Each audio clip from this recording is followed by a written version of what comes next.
கருவேப்பிலை பொடி செய்கிறதுக்கு நமக்கு தேவையான பொருட்கள் 4 கைப்பிடி கருவேப்பிலை, 100 கிராம் உளுந்து, 9 காஞ்ச மிளகா, 1/4 ஸ்பூன் மிளகு, 2 ஸ்பூன் ஜீரகம், 2 சின்ன பீஸ் பெருங்காயம். அது கூட தேவையான அளவு உப்பு சேர்த்துக்கணும். நீங்கள் இந்த கருவேப்பிலையை வாங்கிட்டு வந்துட்டு அதை வீட்டிலையே நல்லா கழுவிட்டு வீட்டுக்குள்ளேயே நீங்கள் நல்லா காய வைக்கணும். நாங்கள் இந்த மாதிரி ஒரு பேக் வச்சுருந்தோம். ஸோ கருவேப்பிலையெல்லாம் இதுக்குள்ளே போட்டுட்டு அதை நாங்கள் ஒரு ஆணியில் தொங்க விட்டுட்டோம். ஒவ்வொரு நாளும் நீங்கள் இதை மேலே இருக்கிறதுலாம் கீழே வர மாதிரியும் கீழே இருக்கிறதுலாம் மேலே போகிற மாதிரியும் நல்லா கலந்து விட்டுக்கோங்க. இது 4 நாளைக்கு நல்லா காயட்டும். வானலில் 1 ஸ்பூன் எண்ணெய் ஊற்றிக்கோங்க. அதில் 2 பீஸ் பெருங்காயம் போட்டுக்கோங்க. இப்போ நம்ம பெருங்காயத்தை வறுத்தாச்சு. இதை நம்ம எடுத்துக்கலாம். அடுத்து நம்ம இதில் ஜீரகமும் மிளகும் கொட்டிக்கலாம்.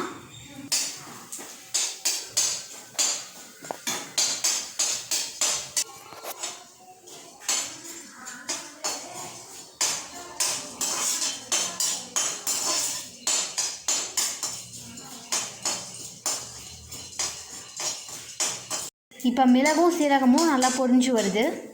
இதில் நம்ம இப்போ உளுந்து கொட்டிக்கலாம்.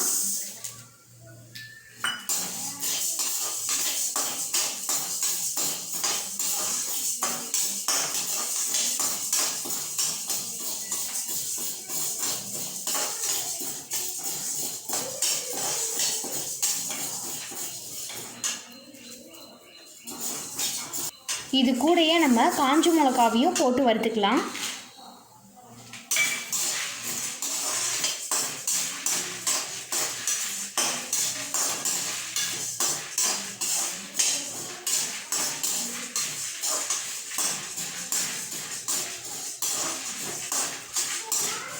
இப்போ உளுந்து நல்லா வறுபட்டுடுச்சு பாருங்கள்.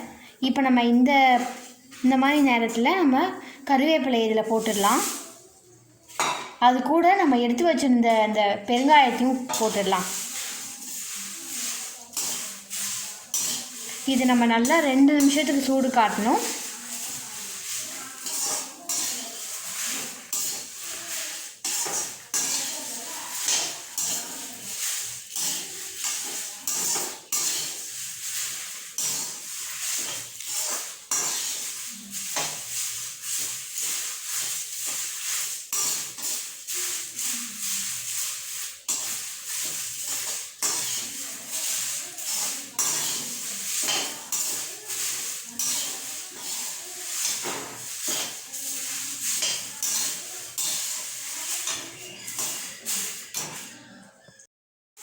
இப்போ 2 நிமிஷம் ஆயிடுச்சு. இப்போ நம்ம ஸ்டவ் ஆஃப் பண்ணிவிட்டு இது எல்லாத்தையும் மிக்சியில் போட்டு கிரைண்ட் பண்ணி எடுத்துக்கலாம். இப்போ நம்ம வறுத்தது எல்லாத்தையும் இதில் கொட்டியாச்சு. இது கூட தேவையான அளவு உப்பும் சேர்த்துக்கலாம்.